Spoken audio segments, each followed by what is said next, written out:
everybody who's struggling to scale past $1 million a year struggles because they think that there is like you need to focus on one thing. So a lot of people are like, oh, my problem is lead flow. Oh, my problem is sales. Oh, my problem is appointment setting. Oh, my problem is my offer.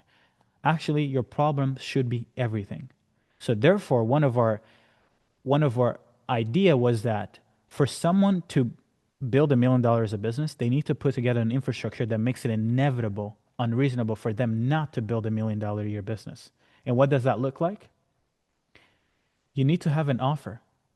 You need to know how to communicate what you're going to do for a business or for a market. And once you have that offer, you need to build a sales letter. Once you have a sales letter, you need to build the systems, okay? The backend, the notifications, the workflow. Then once you have that layer built, then you need the leads, okay? You need to be able to get strangers every day waking up wanting to do business with you without you having to lift a finger. And a lot of people are like, oh, but I don't want to do ads because it's expensive. Well, it's expensive because you don't know what to do. We had this client who had never launched ads ever, launched ads, and in 48 hours got 14 leads, 4 sales calls, and she was trying not to freak out.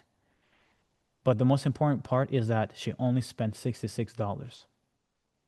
Another client, 8 sales calls, $71. So for us, we need to put a lead gen infrastructure together so that you can what?